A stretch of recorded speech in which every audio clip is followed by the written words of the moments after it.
My husband's family invited us to a vacation to reconnect, but when we arrived, they took his passport and whispered, "He's staying. You're leaving." My husband stood frozen.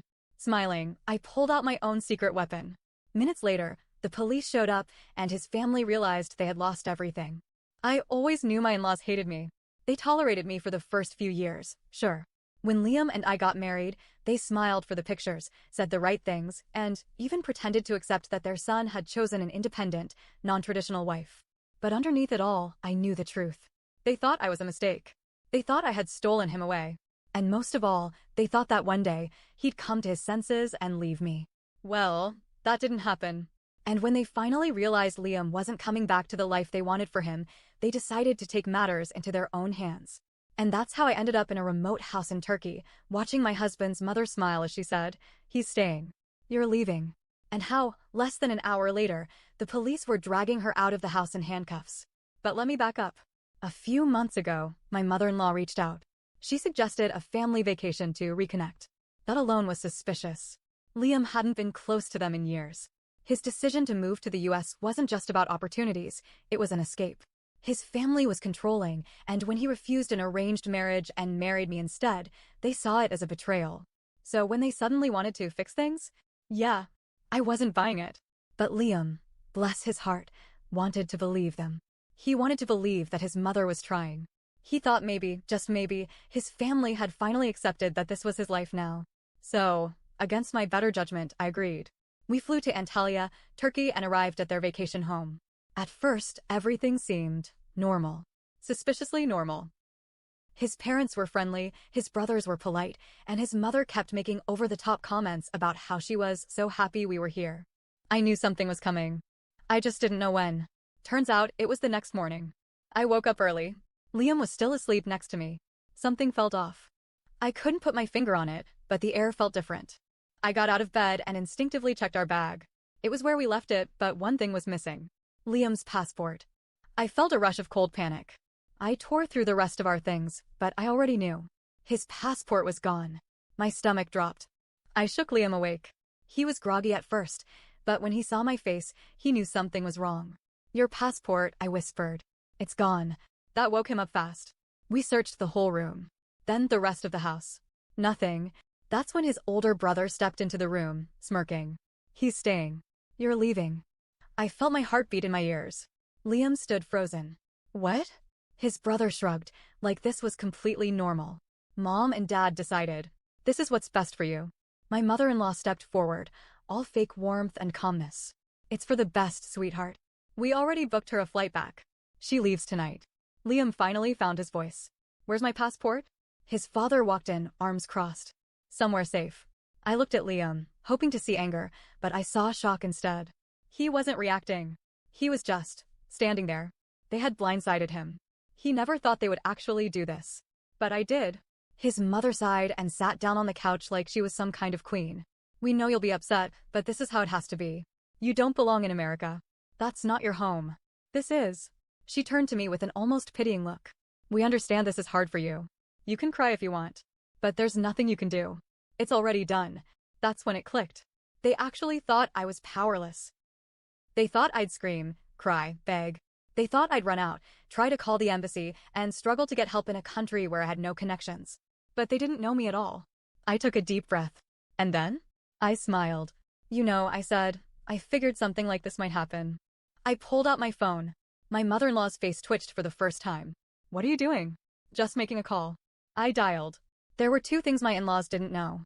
One, before we left, I had already contacted the US Embassy and flagged Liam's passport. If it was reported missing, or if we didn't check in, the authorities would be notified immediately. Two, I had a lawyer on standby in the US, ready to act if anything happened. I put the phone on speaker. A crisp voice answered.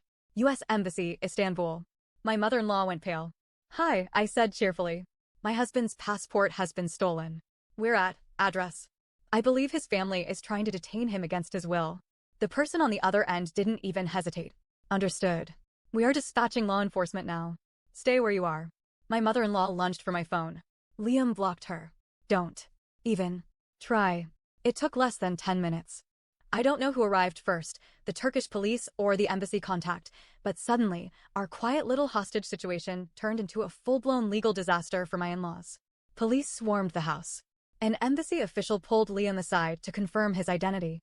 When he said he wanted to leave, that was all they needed. Then came the fun part. One of the officers turned to my father-in-law. "Where's his passport?" Silence. "Sir, do you understand that withholding someone's passport is illegal?" Still silence. Liam's mother started crying. His father started yelling. His brothers tried to argue. It didn't matter. Because guess what? While the police were dealing with them, my lawyer back home, he was already ruining their lives. Liam was still in shock. He stood there, frozen, as the police questioned his parents. His mother was crying, acting like she was the victim. His father refused to say anything. His brothers were pacing, whispering to each other like they could somehow talk their way out of this. Me? I was calm, because I knew this wasn't over. The police had already confirmed that withholding a passport was illegal. But I knew Liam's family had planned more than just taking his passport. There was something bigger going on. And I had a bad feeling it wasn't just about keeping him in Turkey.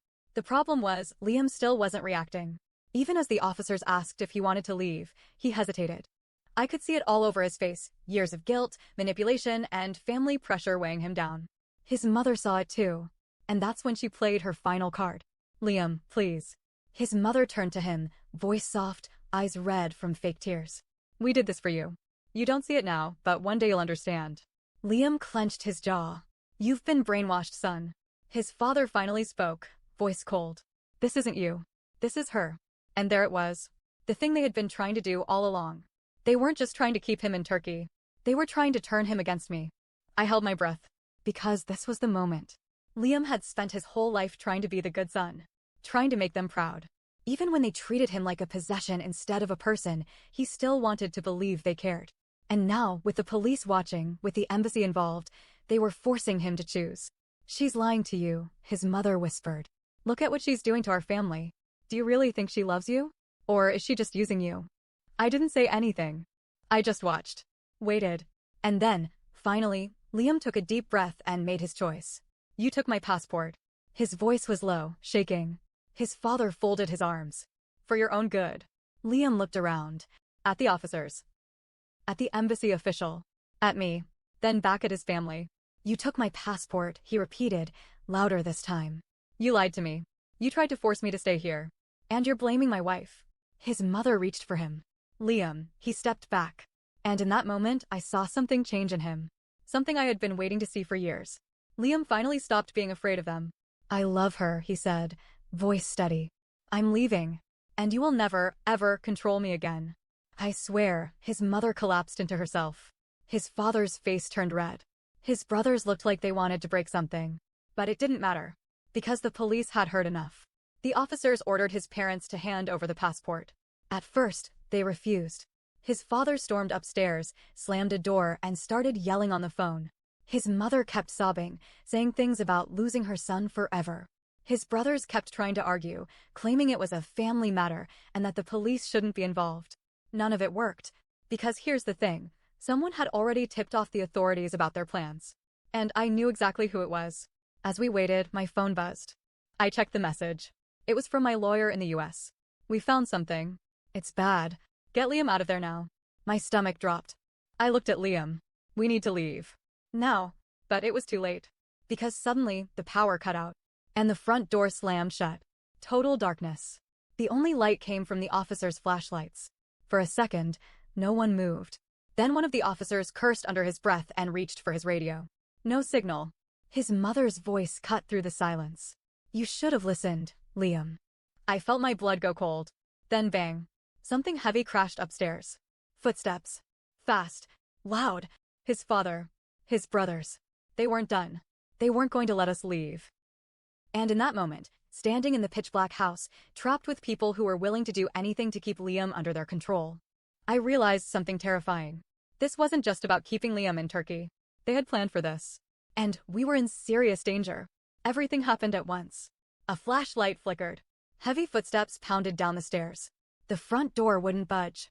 The air was thick, tense, like the moment right before a car crash. Liam grabbed my wrist. "Stay close," he whispered. I already was. Because I knew one thing for sure. This wasn't just about the passport anymore. His family had planned something bigger. I could hear his brothers whispering in the dark. Low, fast, urgent. I could hear his father yelling from somewhere upstairs. I could hear his mother breathing, slow and steady, like she wasn't scared at all. Like she knew exactly what was coming next.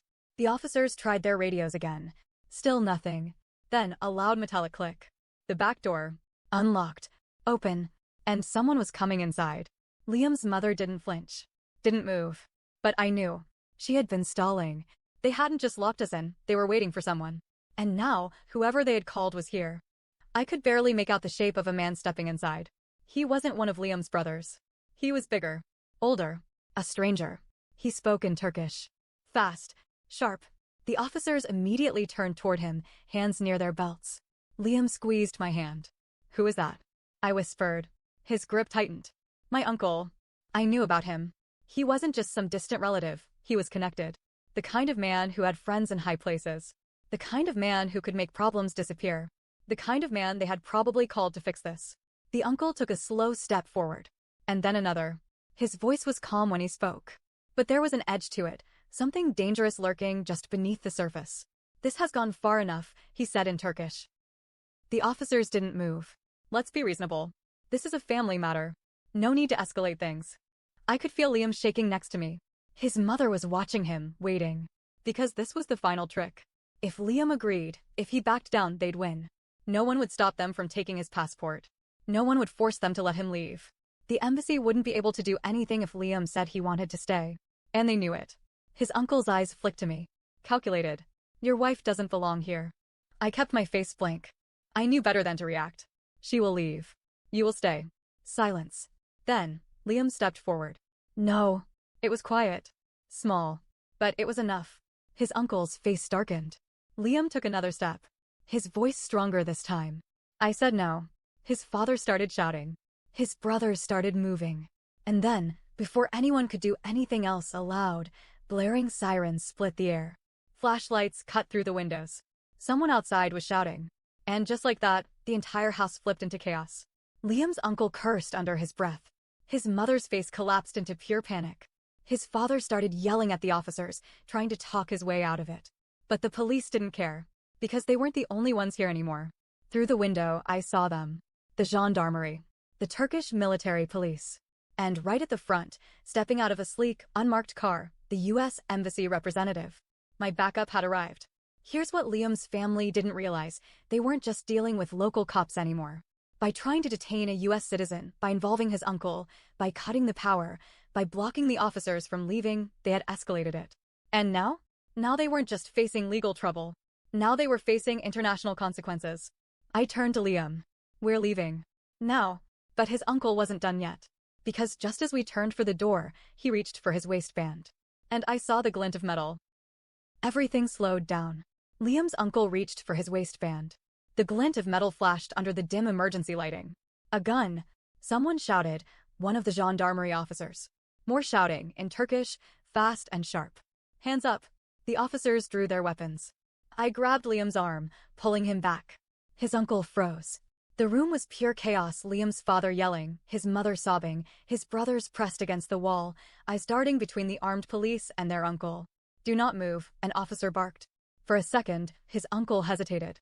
I saw it in his eyes, he was considering his odds.